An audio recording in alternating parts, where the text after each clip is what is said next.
To order, start with Brandon for roll call. Brandon Holmes. Jonathan Poor. Richard Hall. Marissa Treat. Brian Mon. Butch Freeman. Keith Block. John Wilkerson. It was properly posted on November 21st. And Keith, would you like to lead us in the Pledge of Allegiance? Yeah. I pledge allegiance to the flag of the United States of America, and to the republic for which it stands, one nation, under God, indivisible, with liberty and justice for all. Thank you, sir. Is there a motion to approve the minutes of October 27? So moved. All in favor, say aye. Aye. Any individual consideration on the consent docket? If not, is there a motion? So moved. Second. All in favor, say aye. Aye. And we have the CPA Advisors Report. I wanted to put this on the agenda. It was brought to me by the state auditor. They were just advising us that Johnston and Allschwede that did not pass their muster this year, and so it was a warning letter, and you see that attached, and it's just basically to receive this as part of the record. No action otherwise needed. And just a side note on this, I spoke with Linda regarding the audit results or the peer review results, and this is something they go through every 3 years. And of course, she disputed some of the findings, but neither here nor there. She's been in business 40 years, but their next audit is going to be completed by December 31st. So I'll bring that audit back and attach it to the agenda for the board as well. And I think this is the first time this has happened. So, but was brought to the chairman by the state auditor. As the local CPA sitting on the board, it is a critical issue. Don't ever take this lightly. When they fail, and they give them every opportunity to do whatever they got to do to adhere to the rules under the peer review. And peer review was set up for audit firms. Actually, they started pre-Enron, but really got heavy post-Enron. And the purpose is to make sure that the auditing firms keep up with what the new rules and regulations are. And yes, that sometimes you'll get an examiner who's got to burn their saddle, and sometimes it gets a little testy. But I will say that if they don't get 100%, which is there's a pass with discrepancies, and then there's fail. If they don't have a complete pass, even as much as I've known Janet Johnson and Linda Allschwede as many years I have, I would have to be one of the ones that have to recommend we got to put it out to somebody else. And because I know the rules.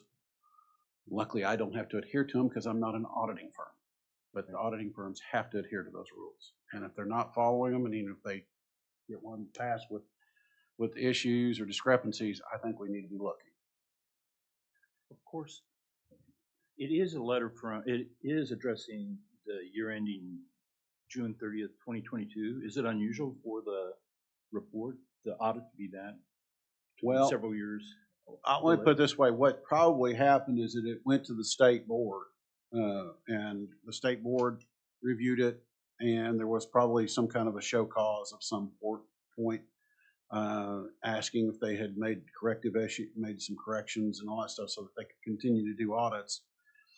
And there may have been some other disputes that were done, as John said, but they have to make they have to at least notify the board the intent of making corrective measures. How it took this long to get there is that a lot of these proceedings, our state board only meets once a month for 10 out of 12 months.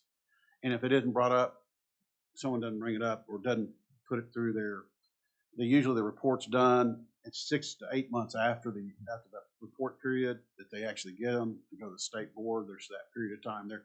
So this is a pretty long delay. Allschwede and Johnson will get their report first. So if they get the report in December and January for the next period, and it's still got that discrepancy issue on there, I don't think we can. as a member of this board and a CPA, and I know them well, they can't get it upright, then we need to move on. And ordinarily, don't they send that, and then there is time to cure whatever the. They're supposed to go through a curative, depending on what it is. If they've missed, if it's continuing education, they're required to immediately take curatives in it. And if they have not made the complete curatives by the next cycle, then the next report will show that. If they fail, I believe if they fail twice, they're suspended from doing audits in the state of Oklahoma for a period of time. I don't know that for sure, but that's. I got a couple of questions. Number one is HBC, is that a private company? No, it's a Is that CPA firm. governmental? They just decided to use their initials instead of their name. They're over on No, May no, Avenue. no, that's not my question. Are they a governmental agency, HBC? No, They no. are a CPA firm. Yeah, CPA firms do firm peer audits. These guys are peer reviewers that are CPAs that go and review other CPA firms. Okay, I've been very pleased with Linda. We've worked very closely with her in the county treasurer's office because we're the ones that provide it. And what I want to do is say, I'm not ready yet to shoot, as you seem to be. I'm not shooting her. I said if she gets a clean bill, I'm not having a problem with it. Your initial comments were, we need to take a look at bidding it. I Oh. said if she didn't, you weren't listening. I said if, Oh, I was. no, I said if they do not hit full pass. There is a deal. It says pass with discrepancies, and fail. Okay. And I said full pass. If they make full pass, I have no issue. I want them to come back. I've known these ladies for a long time. They're good people. And we'll have that report by January's meeting, so Butch, I'll make sure we put it on the agenda for Okay. you. Very good. Thank you.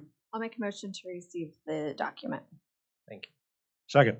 All in favor, say aye. Aye.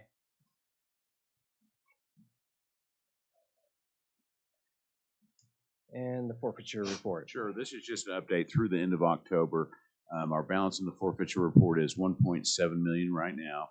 If you'll remember, we diverted some of those funds from the forfeiture account to the pension plan as our annual contribution. That's not reflected yet, but it will be reflected next month, and that amount was 731,000. So our balance really will be about $1,032,000 once those funds are reflected on the report. But all looks in order.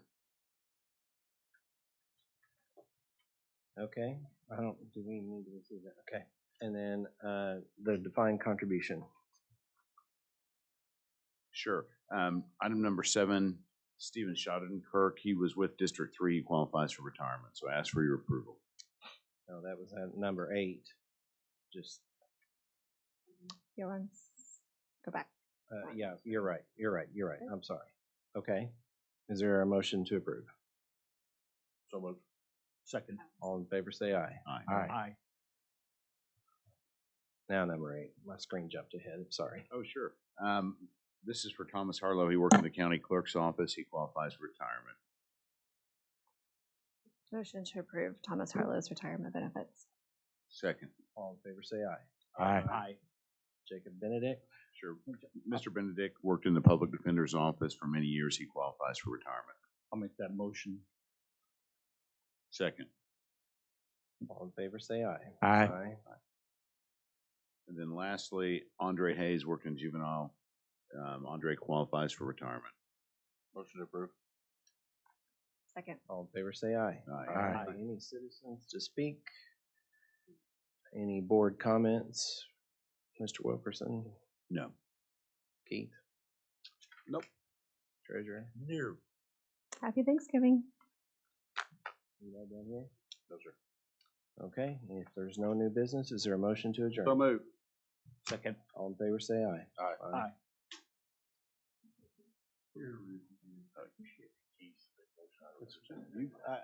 You could ask the ICPA why that's happening. I don't even know what the ICPA is. They're the governing body. I know